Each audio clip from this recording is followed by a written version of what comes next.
treasure. In a kingdom, there lived an old couple in great poverty. Sooner or later, the old woman died. It was in winter, in severe and frosty weather.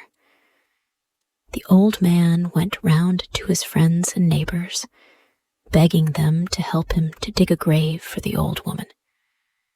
But his friends and neighbors, knowing his great poverty, all flatly refused.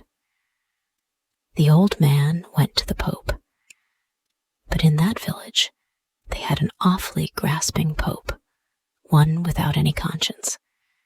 And says he, "Lend a hand, Reverend Father, to get my old woman buried." "But have you got any money to pay for the funeral? If so, friend, pay up beforehand." "It's no use hiding anything from you. Not a single kopeck have I at home, but if you'll wait a little, I'll earn some, and then I'll pay you with interest. On my word, I'll pay you." The Pope wouldn't so much as listen to the old man. "If you haven't any money, don't you dare to come here," says he. "What's to be done?" thinks the old man. "I'll go to the graveyard, dig a grave as I best can, and bury the old woman myself." So he took an axe and a shovel and went to the graveyard. When he got there, he began to prepare a grave. He chopped away the frozen ground on the top with the axe, and then he took to the shovel. He dug, and at last he dug out a metal pot. Looking into it, he saw that it was stuffed full of ducats that shone like fire. The old man was immensely delighted and cried, "Glory be to thee, O Lord! I shall have wherewithal both to bury my old woman and to perform the rites of remembrance." He did not go on digging the grave any longer, but took the pot of gold and carried it home. Well, we all know what money will do. Everything went as smooth as oil. In a trice, there were found good folks to dig the grave and fashion the coffin. The old man sent his daughter-in-law to purchase meat and drink and different kind of relishes. Everything there ought to be at memorial feasts. And he himself took a ducat in his hand and hobbled back again to the Pope's. The moment he reached the door, out flew the Pope at him. "You were distinctly told, you old lout, that you were not to come here without money, and now you've slunk back again." "Don't be angry, Batyushka," said the old man imploringly. "Here's gold for you. If you'll only bury my old woman, I'll never forget your kindness." The Pope took the money and didn't know how best to receive the old man, where to seat him, with what words to smooth him down. "Well now, old friend, be of good cheer. Everything shall be done," said he. The old man made his bow and went home, and the Pope and his wife began talking about him. "There now, the old hunks," they say. "So poor, forsooth, so poor. And yet he's paid a gold piece. Many a defunct person of quality have I buried in my time, but I never got so from anyone before." The Pope got under way with all his retinue and buried the old crone in proper style. After the funeral, the old man invited him to his house to take part in the feast in memory of the dead.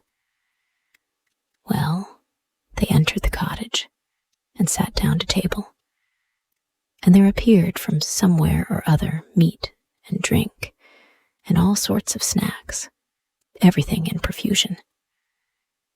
The reverend guest sat down, ate for 3 people, looked greedily at what was not his.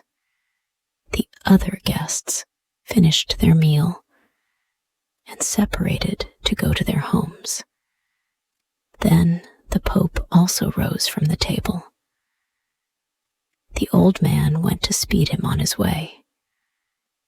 As soon as they got into the farmyard, and the Pope saw they were alone at last, he began questioning the old man. "Listen, friend. Confess to me. Don't leave so much as a single sin on your soul. It's just the same before me as before God. How have you managed to get on at such a pace? You used to be a poor mujik, and now marry. Where did it come from? Confess, friend. Whose breath have you stopped?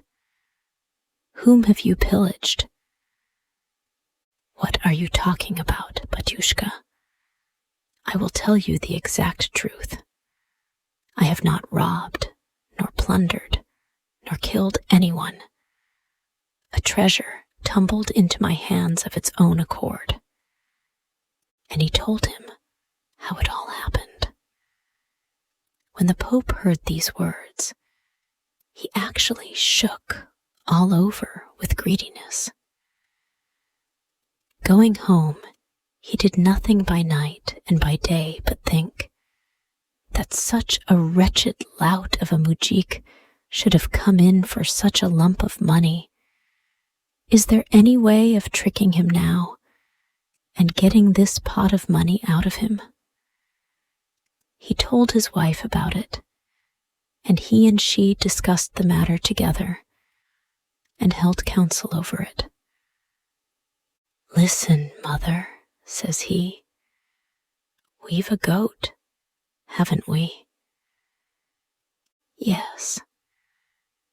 "All right then. We'll wait until it's night, and then we'll do the job properly." Late in the evening, the Pope dragged the goat indoors, killed it, and took off its skin, horns, beard, and all complete.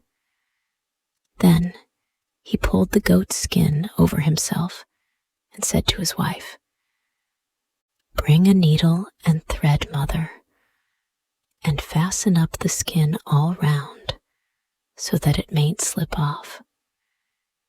So she took a strong needle and some tough thread and sewed him up in the goatskin.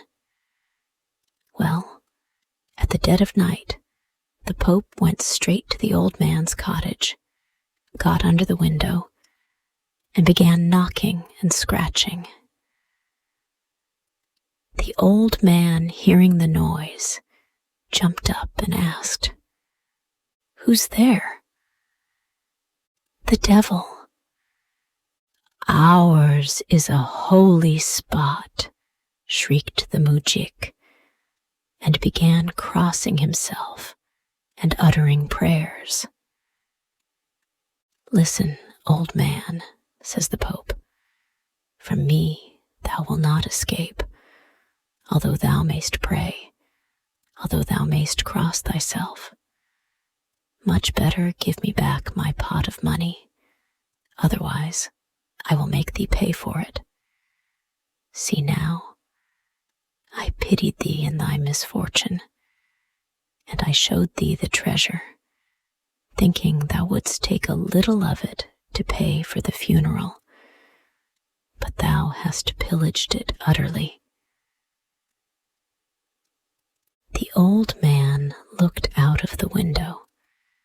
The goat's horns and beard caught his eye. It was the devil himself, no doubt of it. "Let's get rid of him," money and all, thinks the old man. I've lived before now without money, and now I'll go on living without it. So he took the pot of gold, carried it outside, flung it on the ground, and bolted indoors again as quickly as possible. The Pope seized the pot of money and hastened home. When he got back, "Come," says he, "the money is in our hands now. Here, mother, put it well out of sight, and take a sharp knife, cut the thread, and pull the goatskin off me before anyone sees it." She took a knife and was beginning to cut the thread at the seam when forth flowed blood, and the Pope began to howl. "Oh, it hurts, mother, it hurts. Don't cut, mother, don't cut." She began ripping the skin open in another place, but with just the same result. The goatskin had united with his body all round, and all that they tried, and all that they did, even to taking the money back to the old man, was of no avail. The goatskin remained clinging tight to the Pope all the same. God evidently did it to punish him for his great greediness,